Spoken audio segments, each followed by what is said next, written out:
Olá, seja muito bem-vindo mais uma vez à aula de Legislação Social e Trabalhista. Meu nome é Natália Branco e nós vamos prosseguir neste momento tratando a respeito de suspensão e interrupção do contrato de trabalho, auxílio-doença e aposentadoria por invalidez, né? Veja que na aula anterior nós encerramos com causas interruptivas e suspensivas do contrato de trabalho e vamos prosseguir com esse tema ao longo desta aula de número 3. Acompanhe comigo. Sim, eu gostaria também de deixar um recado para você que precisa fazer contato via Skype. Nós temos aqui o endereço da Débora 8.tutel, Débora com H, certo? Vamos agora prosseguir com o resumo da aula de hoje, o que é que nós vamos verificar, né? Então, nesta aula, nós vamos conhecer os limites impostos ao empregado e ao empregador para uso e gozo da modalidade do repouso semanal remunerado. Também, uma causa interruptiva do contrato de trabalho. Vamos também conhecer o regime jurídico de sua aplicação em domingos e feriados, bem como tratar de outras causas interruptivas e suspensivas do contrato de trabalho. Já aproveito para fazer um convite ao estudo, porque nesta unidade nós vamos estudar as causas interruptivas e suspensivas de modo a abrir um diálogo entre o direito previdenciário e o direito do trabalho. Diálogo este que nos auxiliará na compreensão da resolução de algumas situações propostas que muito se assemelham com o cotidiano das relações empregatícias brasileiras. E para que fique mais claro esse convite que eu faço a você nesta data de hoje, eu gostaria de convidá-lo a assistir um vídeo que vem na sequência.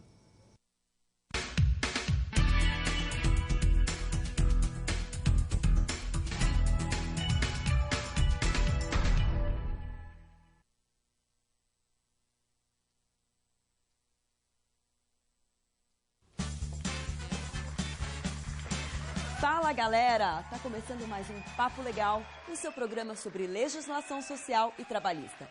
Aqui você fica por dentro de todos os seus direitos e ainda recebe em primeira mão dicas para cumprir suas obrigações com responsabilidade e cobrar os seus direitos com consciência.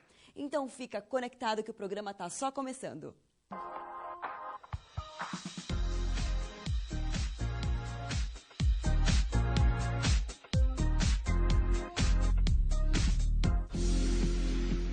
Para a relação empresa-funcionário dar certo, ela precisa ter confiança. A empresa necessita saber que o funcionário está ciente dos seus deveres, assim como o colaborador precisa saber quais são os seus direitos. E melhor, precisa saber que a empresa de fato irá cumpri-los. Auxílio-doença, aposentadoria, invalidez, aviso prévio, insalubridade, descanso semanal remunerado, escala de trabalho. Esses e mais outros são direitos direcionados aos funcionários por lei. Mas como saber em qual situação o colaborador pode solicitá-los? O ideal é consultar o contrato de trabalho.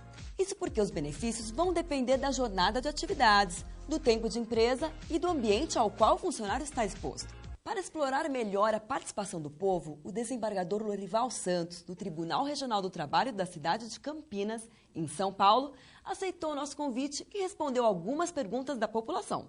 Dá só uma olhada. Eu gostaria de saber em que caso, se caracteriza descanso semanal remunerado. O descanso semanal remunerado é um direito assegurado a todo e qualquer trabalhador, preferencialmente aos domingos, correspondente a 24 horas consecutivas, depois de ter trabalhado integralmente durante toda a semana. A rigor, esse descanso vai corresponder a 35 horas, são as 24 horas consecutivas e mais aquelas 11 horas entre uma jornada e outra. Agora, aquele trabalhador que tem uma jornada 12 por 36, a exemplo do que ocorre muito nos hospitais, dos vigilantes, esses trabalhadores, o descanso semanal remunerado já está implícito nesse descanso de 36 horas, de maneira que ele vai ter direito apenas a receber os feriados trabalhados, né? Se houver um feriado trabalhado, ele vai receber esse dia em dobro. Gostaria de saber quantos dias tem que trabalhar quando sou demitido, tem que cumprir o aviso prévio.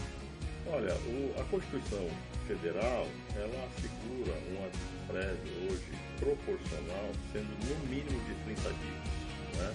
Para aquele trabalhador que tem mais de um ano, para cada ano, depois do primeiro ano, ele tem direito a mais 3 dias acrescentado a esses 30 dias. De maneira que, dependendo do tempo de serviço que ele tenha ativado, tenha trabalhado na empresa, esse aviso prévio pode corresponder a mais 60 dias, a um total de 90 dias. Não é? Durante esse período de aviso prévio, né, se o trabalhador é demitido, ele pode fazer uma opção, ou ficar sem trabalhar 7 dias ou 2 horas diariamente. Quando um trabalhador tem direito ao auxílio-doença? Olha, o auxílio-doença, ele tem direito, evidentemente, toda vez que o seu contrato, digamos assim, é suspenso, né? Ele fica afastado do emprego, né? E os primeiros 15 dias, o patrão é que vai pagar esse período. A partir do 16º dia em diante, isso fica por conta da Previdência Social. A Previdência Social é que vai responder por isso, né? Isso, se for salário fixo, é uma situação simples de cálculo, né?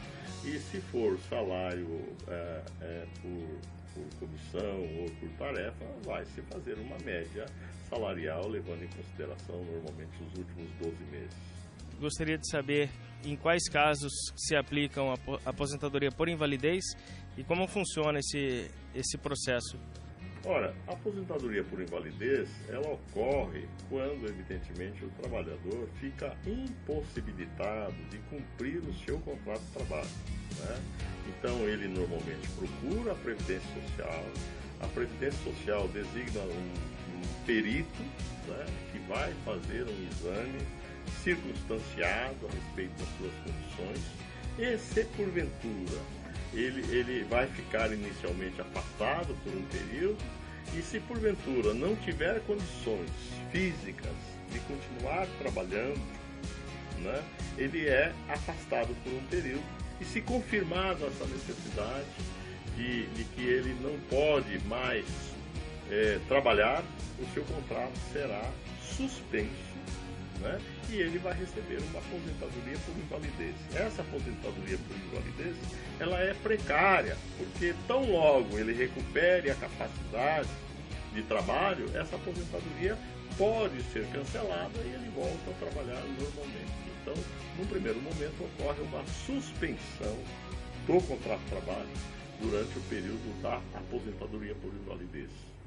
Como vimos, os processos que envolvem o vínculo entre empresa e funcionário, encargos e amparos, depende de uma série de variantes. Por isso, o profissional da área precisa conhecer os fundamentos jurídicos relacionados às relações trabalhistas e previdenciárias. Nesta unidade, vamos estudar a natureza jurídica do auxílio-doença, da aposentadoria por invalidez e entender como se calculam os valores de seus salários e benefícios. Vamos conhecer a natureza jurídica dos institutos do aviso prévio e ainda saber como operar esses institutos e reconhecer as competências de ambas as partes. Vamos entender o conceito jurídico de jornada de trabalho e suas flexões, entender o que é regime de dedicação por tempo integral, parcial e em escala de revezamento, saber como se prorroga a compensação. Vamos conhecer o conceito jurídico de repouso semanal remunerado e também vamos estudar os limites impostos ao empregado e empregador para o uso e gozo desta modalidade de interrupção do contrato de trabalho. Vamos conhecer o regime jurídico da sua aplicação em domingos e feriados. Entendendo melhor esses conceitos, você, como profissional, poderá atuar de forma eficaz na resolução de cada problema.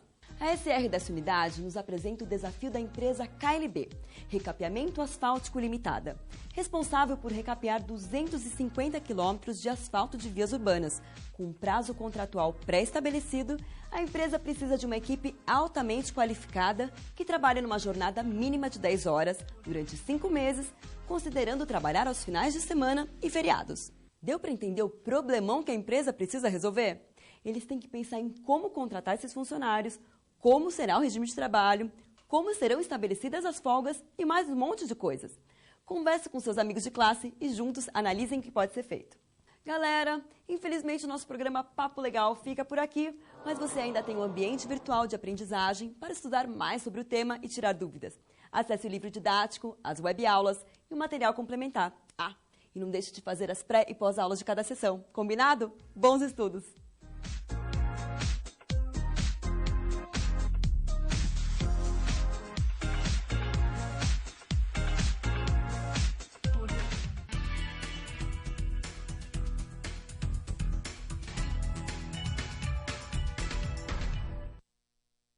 E para que você possa acompanhar comigo a resolução dessas 4 situações problema, eu gostaria de destacar os conhecimentos prévios que você já adquiriu por meio da leitura do seu livro didático. É importante que você chegue aqui sabendo o conceito de interrupção e suspensão do contrato de trabalho, sabendo o que é insalubridade e a sua relevância, nexo causal na determinação dos benefícios do auxílio-doença e aposentadoria por invalidez, conhecer o conceito de aviso prévio e sua natureza jurídica, conhecer o descanso semanal remunerado e também a sua natureza de interrupção do contrato de trabalho e as normas preliminares quanto à jornada de trabalho.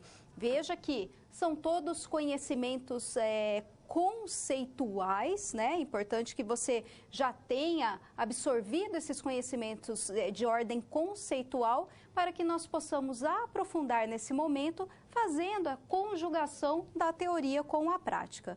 Vamos prosseguir com a análise da situação geradora de aprendizagem que vai permear as 4 situações problema. A empresa KLB, Recapeamento Asfáltico Limitada, possui contrato de prestação de serviços com a Prefeitura de um município mineiro, no qual o volume de obra e o prazo contratual exigem da empresa equipe qualificada e execução do trabalho ininterrupto, inclusive aos domingos e feriados, com jornada mínima de 10 horas por 5 meses. Diante disso, como deverão ser contratados os empregados? Como deverá ser o regime de trabalho? E caso ocorra algum acidente de trabalho, qual deverá ser a postura da empresa? Quais direitos assistirão o empregado? São todas perguntas que nós vamos resolver ao longo da análise, problematização e resolução das SPs. Agora, nesse momento, nós vamos prosseguir para a análise da primeira situação problema.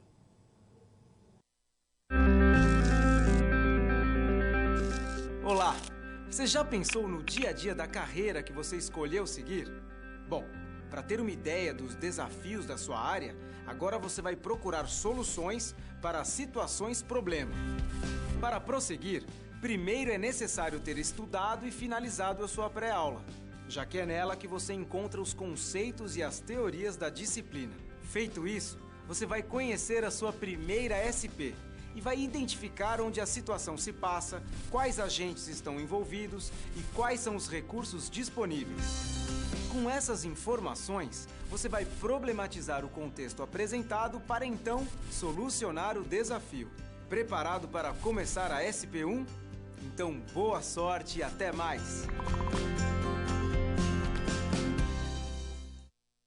Veja só comigo a situação do Jorge Matias, que é funcionário, que é empregado da KLB.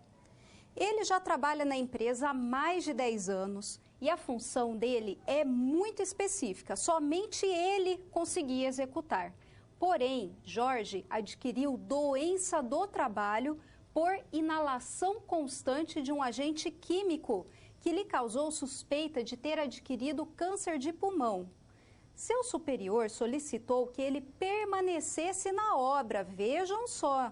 Pediu para permanecer em razão de sua especificidade, em razão de sua qualificação, apesar de saber que Jorge Matias deve se afastar do trabalho.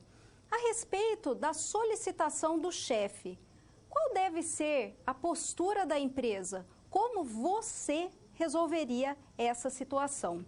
A situação do Jorge Matias me faz pensar em um adicional, né, muito importante, que é o adicional de insalubridade. Para nós entendermos o adicional de insalubridade, eu gostaria de mencionar antes o conceito, né? Aquela atividade insalubre é considerada aquela que o empregado fica exposto a agentes que são nocivos à sua saúde. Veja que gradativamente, assim como o caso do Jorge Matias, exercendo aquela função e estando o empregado exposto a esses agentes, ele pode vir a adquirir futuramente, a médio e longo prazo, algum tipo de doença. Veja que é um processo gradativo e nós chamamos essa situação, esse ambiente que o empregado trabalha, de ambiente insalubre.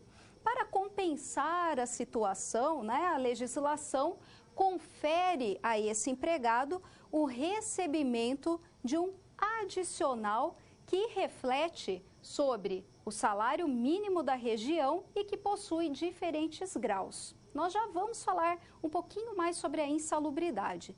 Nós também temos um outro adicional, que não é o caso do Jorge Matias, mas muitos empregados, eles não estão exatamente expostos a um agente insalubre, mas a uma situação perigosa. A situação perigosa é aquela que põe em risco a vida e não a saúde, de uma maneira não gradativa, mas muito repentina. Então, vamos imaginar aquele empregado que trabalha, né, com eletricidade, e de repente ele está sujeito a um choque elétrico tão forte que ele poderia vir a morrer repentinamente. A periculosidade também gera um adicional. Esse adicional de periculosidade não possui níveis como possui o de insalubridade. Ele é equivalente a 30% do valor do salário contratual, daquele salário que está previsto em contrato.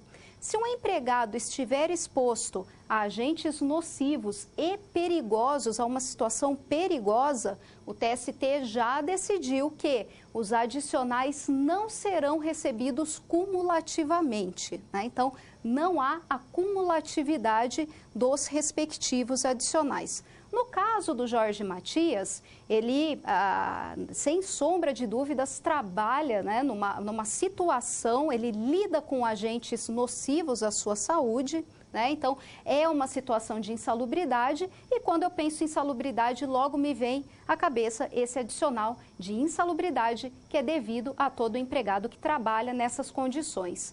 No slide, eu deixei uma tabela para você acompanhar comigo, que está estabelecida lá no artigo 192 da CLT e também na NR, na norma regulamentadora número 15, norma regulamentadora que foi desenvolvida pelo Ministério do Trabalho. O artigo 192, junto à NR, asseguram ao trabalhador a percepção de adicional incidente sobre salário mínimo da região equivalente a 40% para aquele empregado que está exposto à insalubridade em grau máximo, 20% para a insalubridade em grau médio e 10% para a insalubridade em grau mínimo. Para determinar esse grau de insalubridade que o empregado está exposto, nós temos a necessidade de que haja uma perícia. É a perícia quem vai determinar o grau de insalubridade que o empregado está exposto e os respectivos adicionais que vão incidir também sobre a situação, sobre a insalubridade, né? Quem vai definir em perícia pode ser tanto o engenheiro quanto o médico do trabalho que farão essa perícia e definirão os respectivos adicionais. Também me faz pensar na importância de que o empregador disponibilize equipamentos de proteção individual e também equipamentos de proteção coletiva para salvaguardar a saúde desse empregado que está exposto a esses agentes. Muitos empregadores, após a perícia e a determinação do grau de insalubridade, fornecem os equipamentos e já retiram o adicional, entendendo que o simples fato de fornecer os equipamentos já o exime do pagamento do referido adicional. Mas é importante ficar atento no sentido de que a perícia é quem vai determinar se aquele equipamento de proteção individual, se aquele equipamento de proteção coletiva foi o suficiente para eliminar a insalubridade. Não basta reduzir a insalubridade. O que tem o condão, o que tem o efeito de afastar, de retirar do empregador a obrigatoriedade do pagamento do referido adicional, é caso o EPI, o EPC elimine a insalubridade. No próximo slide, eu gostaria de falar um pouco mais a respeito especificamente da situação, né, que nós estamos tratando, porque ela também vai gerar uma espécie muito própria de auxílio-doença, que é o auxílio-doença acidentário. Seja acidentário ou não, o auxílio-doença ele vai afastar, ele tem esse efeito de afastar o empregado nos 15 primeiros dias. Você já sabe que nos 15 primeiros dias nós temos uma causa de interrupção do contrato de trabalho, porque quem vai pagar o salário do empregado é o empregador, né? É a empresa, e a partir do 16º dia fica a cargo da Previdência, o pagamento não de salário, mas sim de benefício. Por isso que você já sabe que nós temos uma causa suspensiva do contrato de trabalho. Aqui gera suspensão. Inclusive, o artigo 475 da CLT esclarece que aposentadoria por invalidez, caso esse auxílio-doença venha gerar uma aposentadoria por invalidez, mesmo nesse caso, permanece a suspensão do contrato de trabalho. Não é só no período em que o empregado está usufruindo do auxílio-doença, mas também, caso ele venha, caso essa doença seja tão incapacitante ao ponto de impossibilitar o seu retorno para o trabalho, é possível sim que esse empregado venha se aposentar por invalidez e essa aposentadoria tenha efeito suspensivo nos termos do artigo 475 da CLT. É claro que para que isso aconteça, é necessário que o empregado tenha no mínimo 12 meses de contribuição e seja submetido à perícia médica, porque é essa perícia médica que vai determinar se de fato o empregado está impossibilitado para o retorno às suas funções, ao trabalho que ele exercia anteriormente. Caso esse empregado, ele recupere a sua condição física, ele esteja apto para voltar ao trabalho, para exercer as suas funções, ele também voltará mediante determinação da perícia. Perícia essa que ocorre periodicamente, até mesmo para verificar se essa incapacidade ela persiste ou não, né? Agora, um detalhe muito importante, quando nós falamos em auxílio-doença, e eu comentei isso com você na aula passada, o auxílio-doença, ele também incide sobre aquele empregado que passou por algum período, passa por alguma doença ou sofreu algum acidente que não tem absolutamente relação alguma com o trabalho. Esse usufrui de auxílio-doença. A mesma situação, 15 dias, o contrato fica interrompido, a partir do 16º dia ele passa, então, a sofrer os efeitos da suspensão do contrato de trabalho.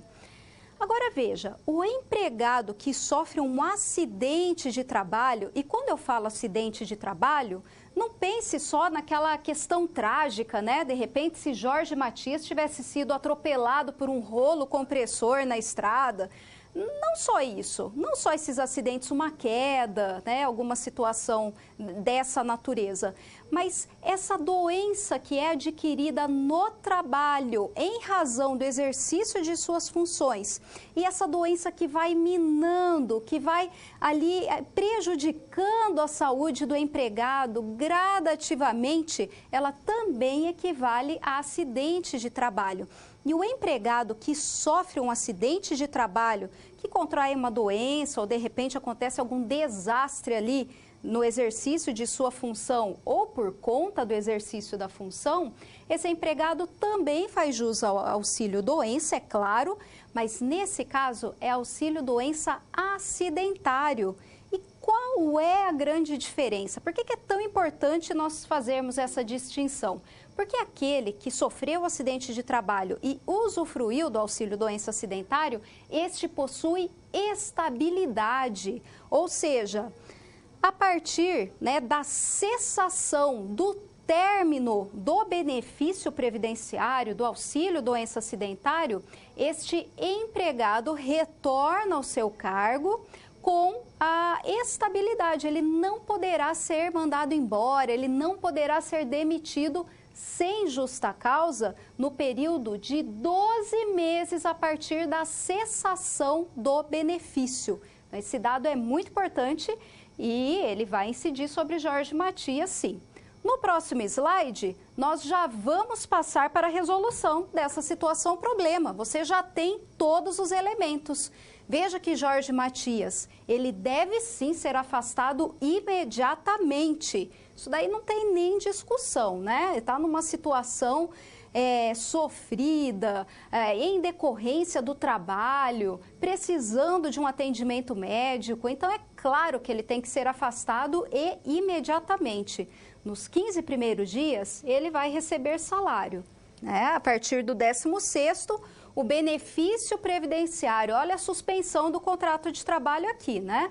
Até que ocorra a perícia médica para constatar a incapacidade para o trabalho, né? Aí ele pode até, de repente, vir a ser aposentado por invalidez, né? E aí ele passará a receber aposentadoria proporcional ao tempo de serviço. Lembrando que a Previdência estabelece requisitos, né? Não só o tempo de contribuição, mas também a perícia determinando que Jorge Matias teria, então, de fato, né, direito à aposentadoria por invalidez. Nós já resolvemos a primeira situação problema e vamos passar à segunda.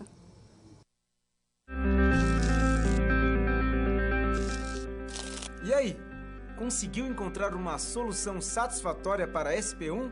Como você pôde notar, o desafio apresentado tem como base situações comuns da realidade de mercado. Eles são elaborados a partir de informações de empresas, experiência dos professores e acontecimentos do cotidiano. Isso significa que antes mesmo de você se formar, além de todo o conhecimento teórico, você já está em contato com a realidade do seu futuro profissional.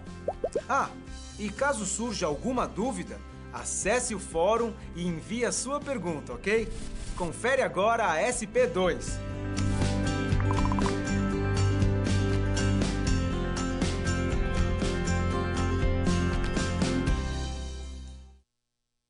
Nós vamos verificar agora o caso do Eliseu Padilha.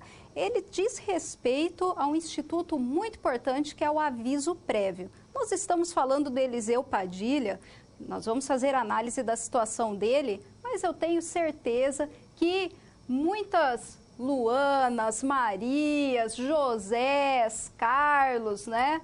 Todos aí, né, conhecem alguém ou já passaram por alguma situação que envolveu o aviso prévio, porque é um instituto inerente ao contrato de trabalho.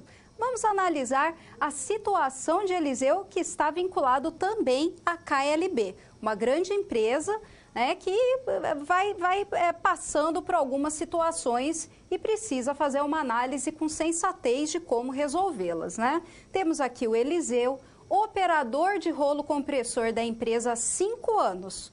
Há algum tempo, Eliseu vinha solicitando aumento salarial, mas nunca foi atendido. Descontente com a situação, pediu demissão. Cansou, pediu demissão. Ao cumprir aviso prévio, permaneceu em casa nos 3 primeiros dias, ocasião em que foi repreendido e chamado para voltar ao trabalho. Como Eliseu deve cumprir esse aviso prévio? Ele deve continuar o seu trabalho? O que você recomenda na situação de Eliseu? Vamos lá, o aviso prévio, ele nada mais é do que aquele momento que o empregado notifica o empregador a respeito do seu desejo de se desligar da empresa, que é o caso do Eliseu Padilha, ele não quer continuar na empresa, ele notifica o empregador a respeito do seu desejo de sair e vice-versa. Caso o empregador venha demitir um empregado sem justa causa, ele também deve comunicar previamente o seu desejo de desligar esse empregado da empresa. Ninguém é obrigado a trabalhar para o resto da vida no mesmo lugar e nenhum empregador é obrigado a manter o empregado para sempre, né? É possível sim, né, rescindir o contrato de trabalho. O aviso prévio é um instituto típico que permeia esse momento da rescisão do contrato de trabalho e ele é muito importante porque ele dá um tempo, né? Dá um tempo tanto para o empregado quanto para o empregador se organizarem a respeito disso que vai acontecer. O empregador pode treinar novos funcionários para o exercício da função, ou até mesmo fazer outra contratação. E o empregado, por sua vez, ele se organiza também para levar, né, o seu currículo, entrar em contato com outras empresas, para que ele possa se colocar no mercado de trabalho, para que ele não fique ali sem emprego, né? Veja aqui, quando o empregador ele comunica o empregado da rescisão do contrato de trabalho sem justa causa, porque se a rescisão for motivada por justa causa, por algum ato que o empregado, né, deu motivo para a rescisão do contrato de trabalho, aí não tem aviso prévio, não. É só quando houver a demissão, a rescisão do contrato sem justa causa.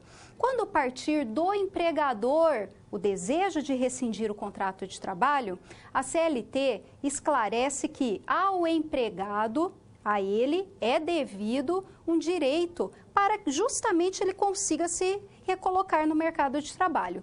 O direito de reduzir a sua jornada de trabalho diária em 2 horas, até o término do cumprimento do aviso prévio, ou optar por 7 dias corridos, né? Suprimir 7 dias corridos da sua jornada de trabalho, que, via de regra, acontece lá no final do cumprimento desse prazo, né? Que é o aviso prévio.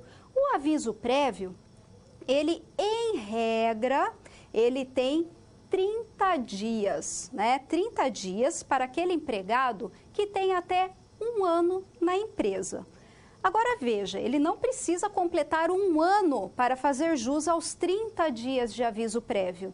Ele pode, se eventualmente ele trabalhou 1 mês, 2 meses, 5 meses ou até mesmo os 12 meses, ele vai fazer jus aos 30 dias de aviso prévio.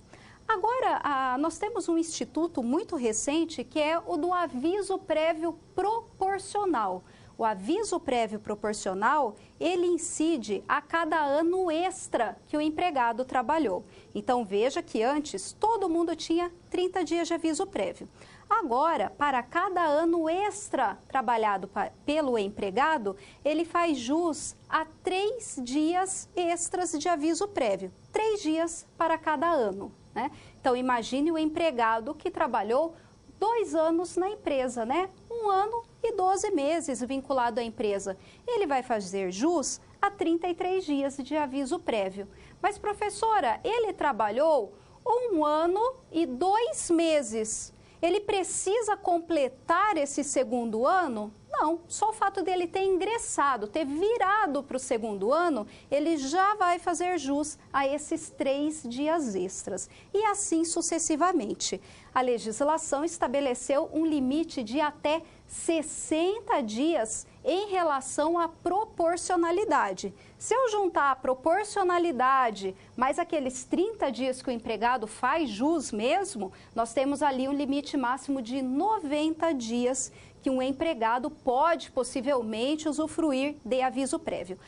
O TST deixou claro que essa regra da proporcionalidade, ela só serve para o empregado e não para o empregador, né? Então, quando o empregado é demitido sem justa causa, aí ele vai incidir a regra da proporcionalidade. Caso o empregado queira se desligar da empresa, aí nós não aplicamos a proporcionalidade e nem também aquela possibilidade do empregado reduzir as 2 horas ou 7 dias corridos da jornada, né? Porque partiu dele, a iniciativa foi dele, então o legislador pressupõe que ele já tenha algum emprego encaminhado, né? Então, nesse caso, ele não vai fazer jus. Vamos ao slide. Nós temos aqui, então, né, que esse instituto do aviso prévio, ele é típico nos contratos por prazo indeterminado. Por quê, professora? Porque no prazo determinado, um contrato com tempo determinado, as partes já sabem quando o contrato vai rescindir. Elas já sabem quando esse contrato vai terminar. Então, não tem por que avisar previamente, desde que o término seja no que ficou combinado entre as partes no contrato. Porque se houver rescisão antecipada, se uma das partes rescindir antes do período pré-determinado, aí sim cabe aviso prévio, salvo, exceto, se houver uma cláusula naquele contrato que foi firmado, assegurando o direito recíproco de rescisão antecipada, né? Então, se tiver uma cláusula assegurando esse direito das partes de rescindir o contrato antes do tempo, aí não incide o aviso prévio.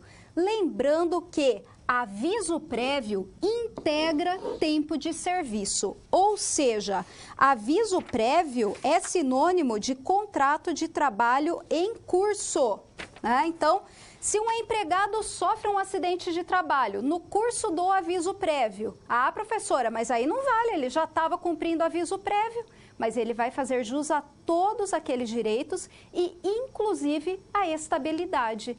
A gestante que tem estabilidade, né? De repente, a funcionária engravidou no curso do aviso prévio é contrato de trabalho em curso.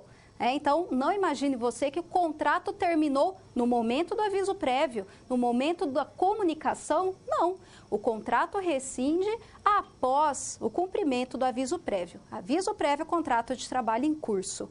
No próximo slide, nós temos também esses efeitos do aviso prévio, que é tão importante, né? Agora, até esse momento nós estávamos falando mais de questões conceituais, mas quais são os reflexos, né? Qual é a potencialidade desse aviso prévio, como é que ele mexe na vida das pessoas na prática, né?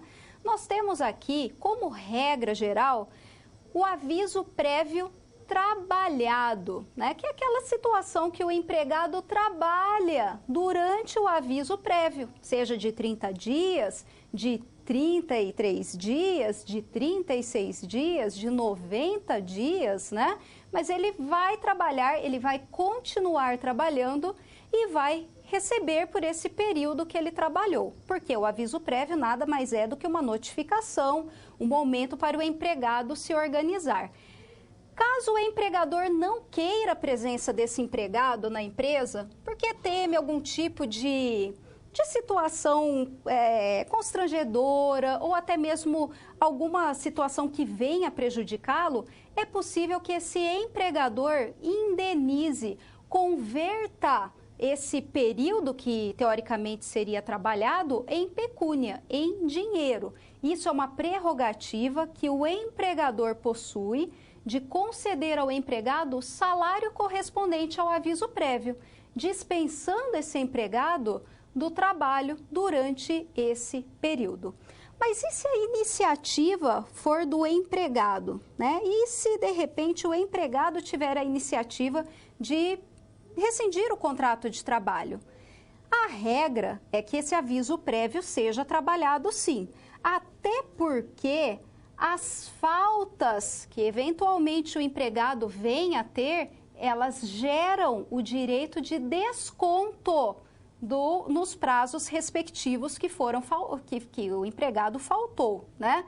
Nós temos aqui também o Instituto da Rescisão Recíproca, que é aquele caso que tanto o empregado quanto o empregador deu causa à rescisão do contrato de trabalho, de repente uma briga, né, que gerou violência verbal, física, né? Ambos ali erraram e gerou a rescisão. Nesse caso, será devido pela metade o aviso prévio, caso ele seja indenizado, e nesse caso existe muitas chances dele ser indenizado.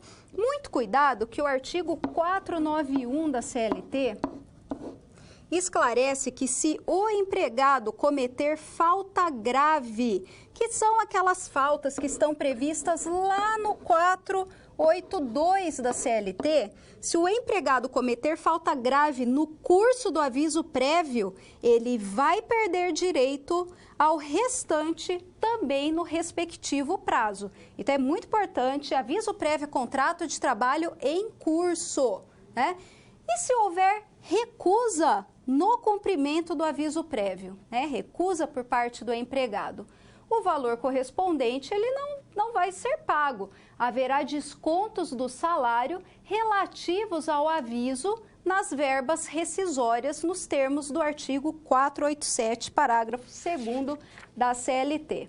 Um outro detalhe também muito importante aqui, uma alteração com a reforma trabalhista, cuidado, atenção, né? A entrega ao empregado de documentos que comprovem a comunicação da extinção contratual aos órgãos competentes, bem como pagamento de valores constantes do instrumento de rescisão ou recibo de quitação, deverão ser efetuados até 10 dias. Olha a alteração com a reforma, né? O empregador deve efetuar até 10 dias contados do término do contrato de trabalho, né?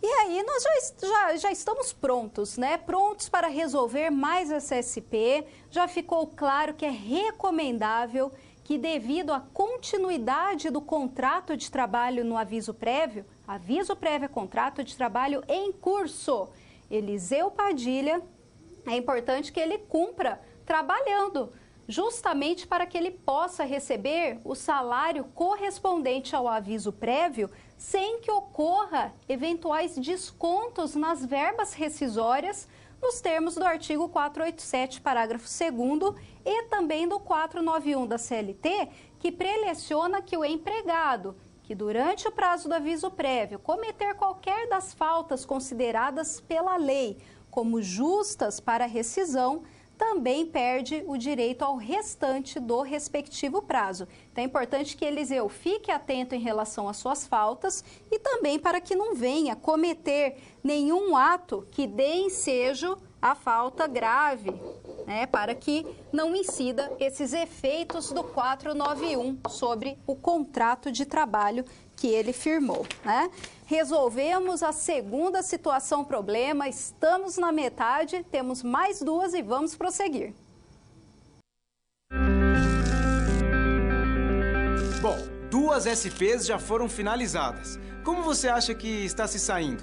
Lembre-se de que para se dar bem é importante seguir as etapas, já que elas facilitam os seus estudos. Vamos revê-las? Primeiro, é necessário estudar a pré-aula para conhecer a teoria e os conceitos da disciplina. Em seguida, leia a SP com atenção para conhecer e interpretar a situação exposta. Feito isso, você deve levantar hipóteses sobre a situação problema, considerando os recursos disponíveis. E, por fim, você deve aplicar os conceitos estudados com foco em resolver a problematização. Combinado? Então, fique agora com a SP3. Até mais!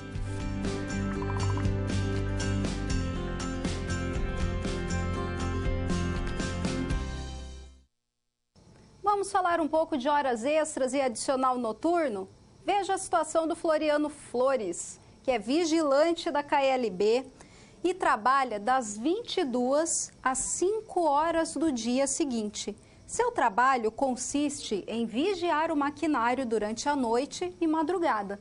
Todavia, devido ao ritmo da obra, Floriano tem trabalhado até às 7 horas da manhã. Assim, o vigilante, ao final do mês de trabalho, está em dúvida e questiona a hora extra compreendida entre 5 e 7 horas da manhã, pois acredita que a empresa não pagou o devido acréscimo. Ele quer saber como agir. O que você recomendaria a Floriano Flores. Antes, nós precisamos entender todo o contexto e como a legislação incide sobre esse caso. A Constituição Federal e também a CLT em seu artigo 58 determinam como regra que o empregado que cumpre jornada normal de trabalho, então a lei determina que a jornada normal de trabalho é de 44 horas semanais e 8 horas diárias. Essa é a jornada normal. Nós temos algumas exceções, inclusive no material de apoio que eu enviei para você, nós temos a jornada 12 por 36, aquela que o empregado trabalha 12 horas e descansa 36 horas. Ela passou a ser autorizada pela CLT. Eu gostaria de convidá-lo a acompanhar na câmera de documentos um aviso muito importante que eu gostaria de destacar em relação ao material e sobre a jornada 12 por 36. Veja aqui, eu destaquei que na unidade 3, na seção 3.3, nós temos a jornada de regime parcial. E lá no finalzinho do material, se você observar, nós temos aqui a jornada 12 por 36, apontando que antes da reforma não havia previsão em lei e após a reforma ela passa a ser prevista. Virando a página desse material, você vai verificar que lá em cima está destacado, está grifado um pedido de atenção, um cuidado para você que está acompanhando o material, porque nós tínhamos vigente a medida provisória 808/2017 e ela vedava, ela impedia a possibilidade da realização dessa jornada mediante acordo por escrito. A medida provisória, ela deixou de ter vigência a partir do dia 23 do mês passado, porque não houve, a conversão dela em lei. Então, muito cuidado. Em relação a essa jornada 12 por 36, nós não temos a incidência da MP em todo o material de apoio. O único momento que eu mencionei essa MP foi aqui. E essa MP não está mais vigente por muito pouco tempo. Então, muito cuidado. Agora, é possível, sim, realizar mediante acordo escrito, um acordo em relação à jornada 12 por 36. Vamos voltar ao slide e analisar ainda mais essa situação do Floriano, né? Porque, veja, nós temos algumas regras dentro dessa compreensão da jornada de trabalho, nós temos algumas regras que definem quando é que o trabalho diurno é exercido. Para o trabalhador urbano, o trabalho diurno é aquele compreendido entre 5 e 22 horas. Muito cuidado, é 22 horas mesmo que eu estou falando. Aqui é trabalho diurno. O trabalho noturno é considerado pela legislação um trabalho que contraria o relógio biológico, que traz uma série de transtornos para o empregado, não só física quanto social também, sendo aquele trabalho que compreende das 22 às 5 horas da manhã, exatamente a jornada que o Floriano estava cumprindo. Por que eu destaquei trabalhador urbano? Porque existem regras diferentes para o trabalhador rural. Veja que aquele que atua na pecuária, o trabalho noturno é compreendido entre 22 horas às 4 horas. Se o empregado trabalha na agricultura, muda também, né?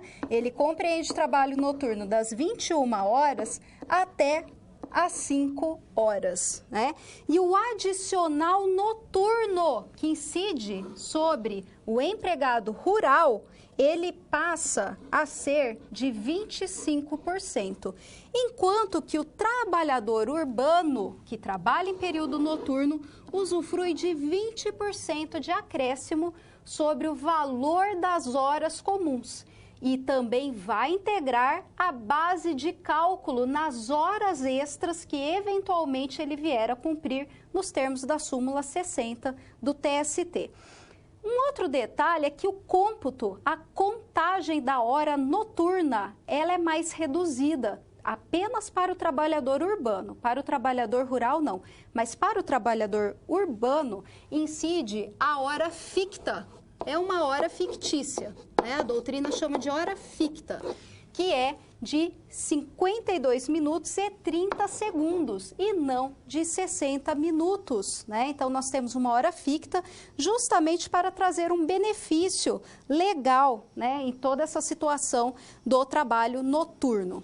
No caso do Floriano, nós vimos que ele está cumprindo hora extra, a legislação esclarece que a hora extra ela deve ser exercida em regra no máximo 2 horas. Esse é o período de horas extras, 2 horas a mais do período trabalhado, né?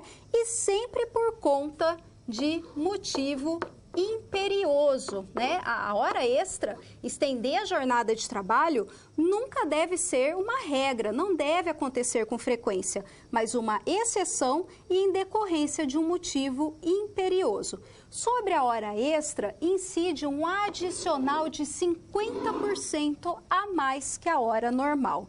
Então, veja que nós temos aqui, no caso, o Floriano, né? O Floriano que cumpre a sua jornada de trabalho das 22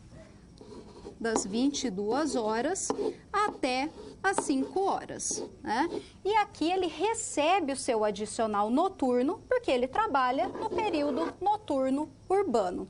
Mas veja que ele está reclamando que na verdade ele não está reclamando, né? Mas ele está curioso, um pouco preocupado, né, com o recebimento das horas extras em relação às 2 horas excedentes, porque ele tem trabalhado até às 7 horas. E aqui nós temos 2 horas a mais, 2 horas excedentes. Sobre essas horas excedentes, você já sabe que vai incidir horas extras. Vai incidir horas extras sobre essas 2 horas, sim, né?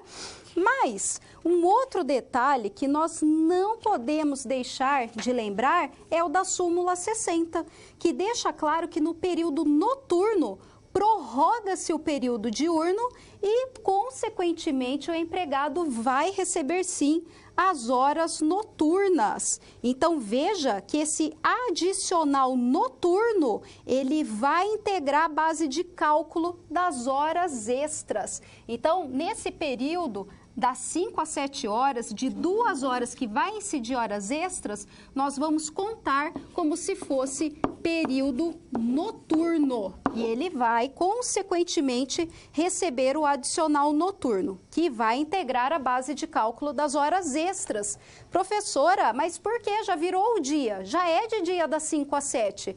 Mas o tribunal entende, por força da súmula 60, inciso 2º, que houve uma prorrogação, uma continuidade de um trabalho que já veio do período noturno, ele já está cansado, está exausto, cumpriu jornada noturna, então ele vai fazer jus ao respectivo adicional também nesse período que, teoricamente, já seria diurno. Vamos resolver a SP? Vamos ao próximo slide, então. Em relação ao caso do Floriano, podemos destacar que ele faz jus, sim, ao adicional de 20% correspondente ao adicional noturno sobre as horas noturnas e, inclusive, as horas excedentes compreendidas entre 5 e 7 horas, ao adicional de 50% das horas extras compreendidas entre 5 e 7 horas. Desse modo, Floriano deve entrar em contato com o Departamento de Recursos Humanos e informar a respeito do equívoco em sua folha de pagamento. Floriano não estava preocupado à toa, não. Existem direitos aí, não só a hora extra, conforme ele estava indagando, mas também os respectivos adicionais noturnos sobre a hora excedente. Vamos à próxima SP.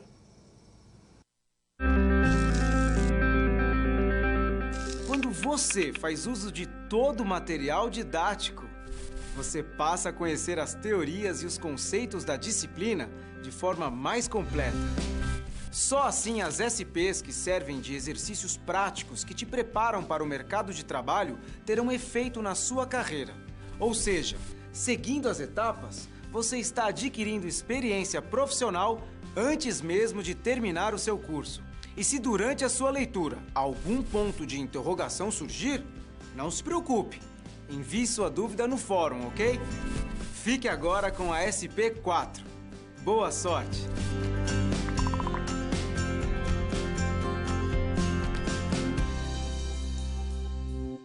Agora a situação é com Galvão Peixoto, que também está vinculado à empresa KLB e questiona a questão referente aos feriados. Também vamos aproveitar para falar do descanso semanal remunerado. Vamos ver a situação do empregado, né?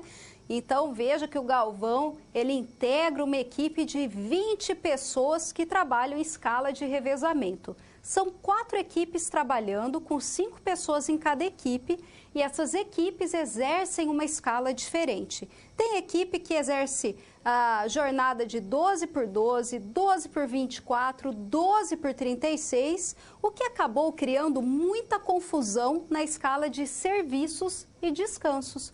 Os descansos aos finais de semana praticamente não existem. E a base de muita negociação é que os trabalhadores descansam aos feriados e domingos. Peixoto tem dúvidas se o seu patrão age corretamente. Acredita que a empresa não respeita o DSR, o descanso semanal remunerado, pois muitos sequer receberam a remuneração do domingo de folga. E agora ele quer saber a razão disso. Peixoto quer saber como agir.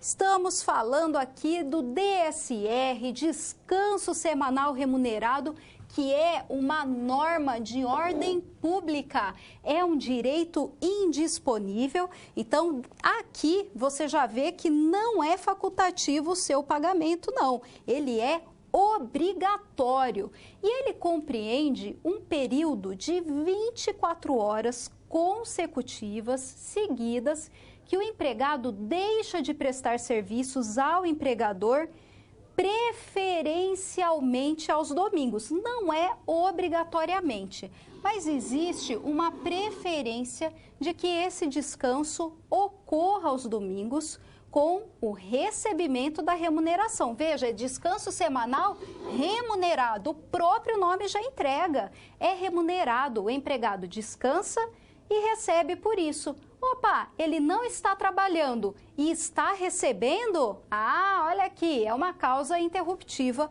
do contrato de trabalho. Mais um exemplo de uma causa interruptiva. Por que a legislação destaca que preferencialmente esse trabalho deve ser realizado aos domingos, né? Porque existem algumas circunstâncias em que, por motivo de força maior, por motivo de interesse público, é necessário que esses estabelecimentos, esses locais estejam em pleno funcionamento. Vamos pensar aqui, hospitais, farmácias, hotéis, são lugares que não tem como, o próprio transporte não tem como parar aos domingos.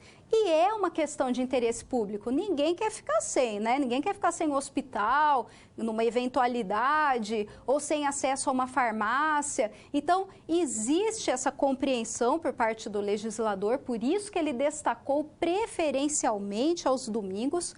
Mas ainda que ocorra essa situação, né? Situações em que o empregado precisa trabalhar aos domingos, não é que ele vai perder o DSR, não. Ele vai descansar, ele vai fazer o seu período de descanso em dia diverso, em dia diferente do domingo. Voltando ao slide, eu destaquei para vocês que o trabalho aos domingos, que ocorre em decorrência de interesse público, ele é permitido em lei, mas ele deve passar por autorização do Ministério do Trabalho.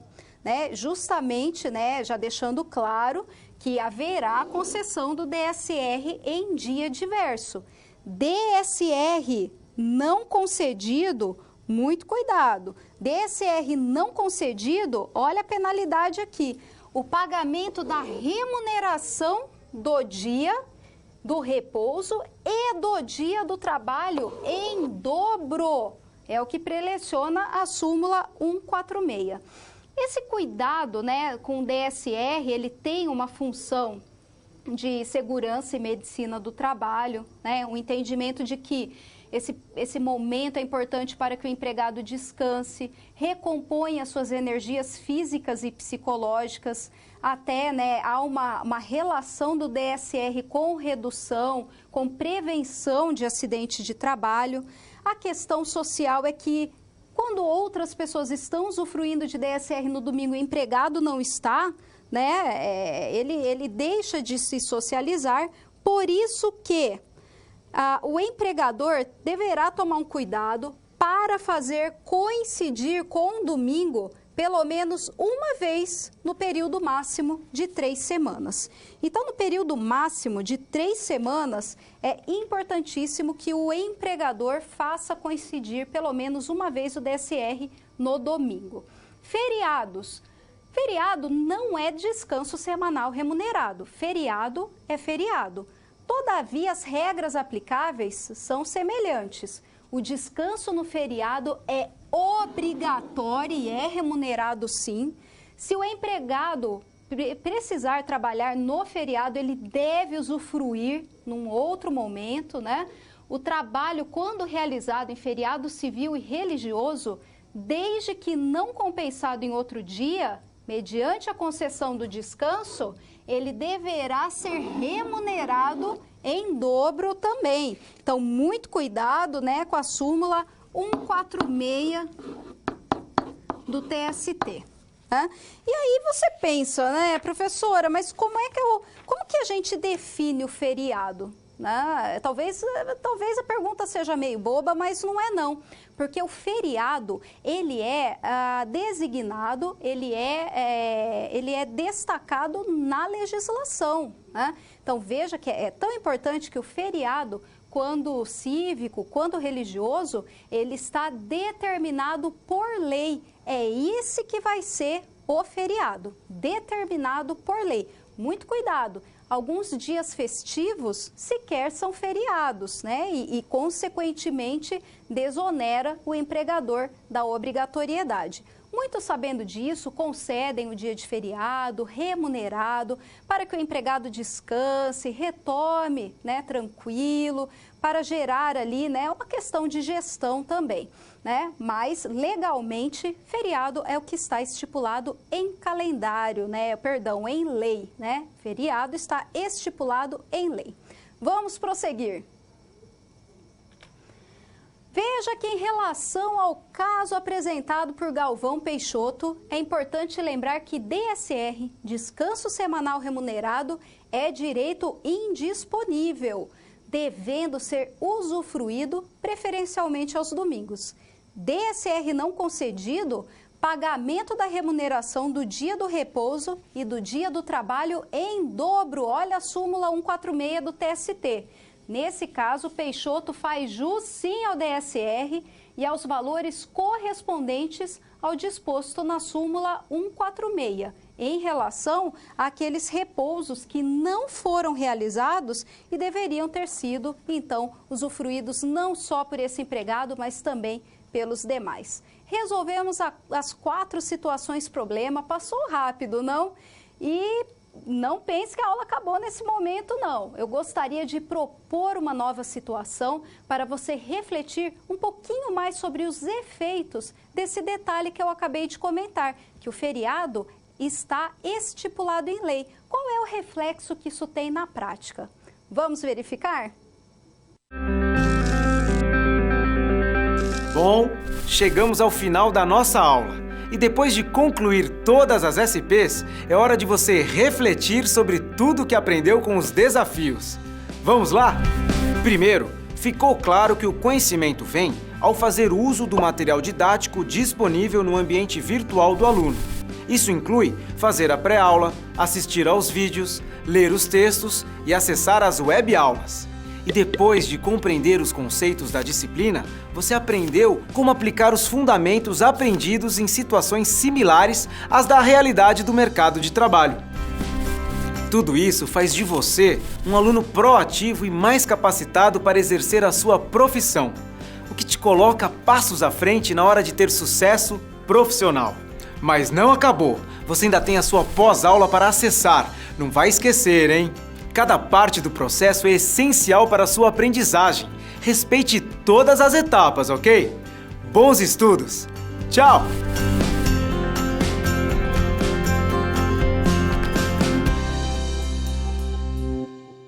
A pergunta que eu faço nesse momento é a seguinte: em relação ao feriado, nós sabemos que ele é muito próximo ali das aplicações do descanso semanal remunerado. É obrigatório, é um direito indisponível, ele é remunerado sim, o empregado não está trabalhando, está recebendo por aquele período, né? E a pergunta que eu faço para você, que está aqui nesse slide, eu gostaria que você acompanhasse, é a seguinte: será que em relação ao carnaval, a terça-feira de carnaval especificamente, poderá ser exigido trabalho nesse dia? Ou seja, a terça-feira de carnaval é considerado como feriado? Veja que o TRT de São Paulo decidiu que a terça-feira de carnaval não é um feriado, mas sim um dia festivo. Desse modo, o trabalho pode sim ser exigido nesse dia. Veja que acompanhando esse entendimento do TRT de São Paulo, nós temos uma decisão em sede de recurso ordinário trabalhista, também nesse mesmo sentido, né? É um recurso de revista, perdão, não é um recurso, é um recurso de revista no qual questiona-se justamente a questão do pagamento, que o empregado, né, questiona se ele faria jus ou não. O TRT decidiu o seguinte, né, nesse recurso, que não obstante o artigo 1º da lei 605/49 faça alusão à tradição local, né, veja, tradição local, esta disposição não pode ser lida isoladamente, mas deve ser interpretada em conformidade com a Lei 9.093/95, segundo a qual todo feriado, civil ou religioso, nacional ou local, deriva de lei. Em verdade, a própria Lei 605/49 já dispunha no revogado artigo 11 que os feriados, conquanto devessem observar a tradição local, deveriam necessariamente ser declarados em lei. Como se disso, a terça-feira de carnaval não faz parte de feriados nacionais enumerados no artigo 1º da lei, com redação dada pela 10.607/2002. Tampouco há na espécie notícia de legislação local declarando feriado nessa data. Revela-se, pois, vejam os efeitos, hein? Revela-se, pois, indevido o pagamento em dobro, é indevido o pagamento em dobro do trabalho ocorrido na terça-feira de carnaval. Veja que o empregado requereu esse direito e o tribunal entendeu que é indevido, por não se tratar de hipótese de prestação de serviços em dia de feriado. Veja então que um detalhe fez toda a diferença na prática. O detalhe de nós entendermos que feriado ele deve necessariamente estar estipulado em lei e teve reflexos numa relação ali entre empregado e empregador numa ação trabalhista. Eu gostaria de agora, nesse momento, abrir um tempo para nós conversarmos um pouco mais, para você mandar a sua pergunta ou, de repente, uma colocação que você queira fazer, né? Eu gostaria muito de receber a sua participação. Dentro de alguns segundos eu volto aqui para nós interagirmos um pouco mais nessa aula.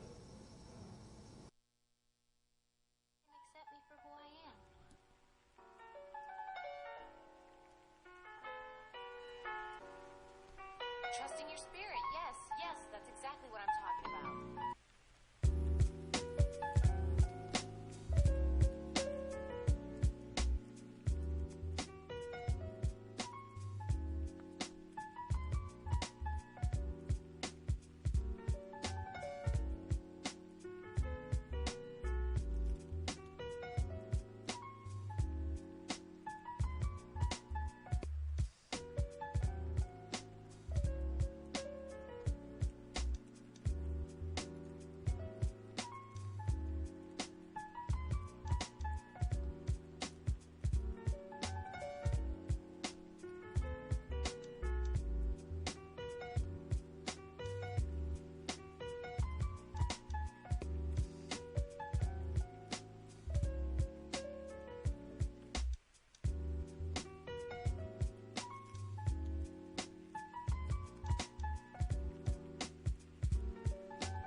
social animals that can't live alone. But you can live pretty well by yourself. I tell you, instead of feeling alone in a group, it's better to have real solitude all by yourself.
Olá, vamos retomar aqui esse momento. Eu agradeço demais a contribuição, a participação de todos vocês. Né? Nós temos algumas perguntas que nós vamos mencionar. As que não forem respondidas, por favor, entre em contato por meio do veículo adequado para que eu possa, então, dar uma assistência, um respaldo na dúvida que você ficou. O importante é que você não vá embora com dúvidas, certo? Veja só. Quais são os órgãos que estipulam esses feriados nacionais, os feriados municipais, estaduais? Quem vai estipular os feriados são os respectivos membros do Poder Legislativo. Se nós estivermos falando em âmbito municipal, nós vamos mencionar os vereadores legislando no âmbito municipal. E aí nós temos, então, os respectivos deputados estaduais e federais nos âmbitos estaduais, nos âmbitos federais, também tratando do tema. Toda vez que nós pensamos em elaboração de uma lei, seja ela municipal, estadual, federal, nós vamos pensar no poder legislativo vinculado ao respectiva função, né, vinculado ao município, ao estado e também ao poder federal. O aluno pergunta se o funcionário faltar durante a semana, ele terá direito ao DSR? Veja que é uma pergunta muito interessante, muito obrigada por ter enviado essa pergunta, porque ela vem a complementar a nossa aula, né? Aquele empregado que falta durante a semana possui o empregador, desde que a falta seja injustificada. A legislação sequer considera falta justificada como falta. Então, se o empregado faltou em decorrência de um tratamento médico ou alguma outra situação que dê a ele respaldo, justificativa, você nem conta como falta. Falta é aquela falta, aquele não comparecimento do empregado de maneira injustificada. Se ele faltou de maneira injustificada, o empregador tem a prerrogativa de descontar o seu DSR, né? Os períodos de faltas aí que eventualmente tenham ocorrido nos descansos semanais remunerados, né? Então, isso é possível sim. Muito obrigada pela pergunta. A pessoa que recebe insalubridade também recebe naquele período de férias. Veja que a insalubridade, o adicional de insalubridade tem natureza salarial. Ele vai integrar o contrato de trabalho e, inclusive, vai refletir em todas as outras verbas, né? Cálculos de outras verbas que têm natureza salarial. Então, veja que ele vai sim fazer jus, esse adicional ele integra o salário, né? Então, vai receber normalmente sim. Quem trabalha por escala, se a escala cair em um feriado, ele vai receber em dobro, né? Veja, se ele usufruiu do feriado, não. Agora, ele trabalhou durante o feriado, né? Ele trabalha em escala, a escala caiu justamente no feriado, foi essa a pergunta. E daí, como é que fica, né? Vai trabalhar em dobro, vai receber em dobro, né? Nesse caso, ele vai poder usufruir desse descanso em outro dia. Veja que quando eu comentei com você que o descanso semanal remunerado e o feriado são institutos muito próximos, essa é uma semelhança, né? O DSR deve ser usufruído preferencialmente aos domingos, mas caso o empregado trabalhe no domingo, ele poderá usufruir desse período de descanso numa outra ocasião. Agora, o feriado, ele tem exatamente essa mesma lógica, esse mesmo funcionamento. Teve que trabalhar no feriado, ou a escala de revezamento ali caiu justamente no feriado. Qual é a saída? O que o empregador deve fazer? Ele deve conceder o descanso referente ao feriado em dia diverso. E aí, tudo bem, né? É uma compensação que o empregado faz em momento posterior. Temos aqui uma outra pergunta. Boa noite. Estou com dúvida em relação ao cálculo de hora extra noturna. Ele vai ter como base o adicional ou a hora extra? A hora extra, ela vai incidir sobre a hora noturna, né? Quando você fizer o cálculo da hora extra, você vai levar em consideração aquele período noturno que foi estendido. No caso da nossa situação problema, o empregado trabalhou por 2 horas a mais. Quando você calcular a hora extra, você vai levar em consideração que aquelas 2 horas a mais também tem o adicional noturno. E aí você integra na contagem do cálculo para fins de horas extras. Essa questão de estender a jornada e do empregado continuar fazendo jus ao adicional noturno em período diurno, às vezes gera um pouco de confusão, né? Quando, de repente, a pessoa estiver fazendo um concurso público, é uma pergunta clássica essa, né? Ou, de repente, ali no cotidiano, no dia a dia, com seus empregados, né? Se, de repente, você for empregador ou você, na condição de empregado, precisa ter essa informação também para o exercício de seu direito. existe, né, esse cuidado do legislador, entendendo que o empregado já veio de uma jornada muito cansativa, uma jornada exaustiva, e é isso que eu quero que você pense para que você não se esqueça mais, né? Então, já que ele veio cansado, né, já veio de uma jornada noturna, essa jornada, ela continua estendendo nos períodos de horas extras, né? Justamente também mais uma compensação de uma jornada que agride, né, o relógio biológico. De repente você até está pensando, professor, mas eu gosto mais de trabalhar à noite, eu rendo muito mais à noite, né? Mas o legislador leva em consideração o homem médio, né? Ele leva em consideração o homem comum, a maioria, para fins de determinação de alguns aspectos legais. Encerramos o nosso momento, 3 teleaulas já percorridas, temos mais uma aula com mais alguns detalhes da legislação social e trabalhista. Gostaria de lembrá-lo de realizar a sua pré-aula para que você chegue bem preparado para acompanhar a resolução das SPs que nós faremos então no próximo encontro. Muito obrigada pela atenção, eu desejo para você bons estudos.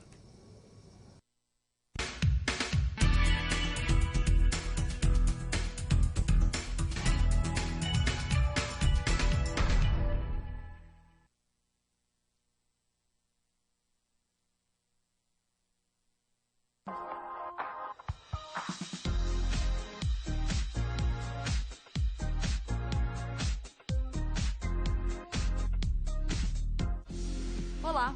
Chegamos ao final da 3ª unidade da disciplina Legislação Social e Trabalhista. Nela, nós estudamos conceitos que abrangem os direitos e deveres de empregadores e empregados. Entendemos quais são os direitos dos trabalhadores e em quais situações eles devem ser oferecidos. Na SP1, vimos o problema de Jorge, funcionário da empresa KLB. Após 10 anos de trabalho, ele precisou se afastar de suas atividades para prosseguir com o tratamento médico. No entanto, o superior de Jorge solicitou que ele permanecesse na obra e coordenasse a equipe de 6 funcionários. O desafio era analisar qual seria a postura da empresa neste caso. Sua função era orientar Jorge sobre como agir nessa situação. Na SP2, Eliseu Padilha, operador de rolo compressor há mais de 5 anos na KLB, não satisfeito com sua remuneração, solicitou um aumento de salário.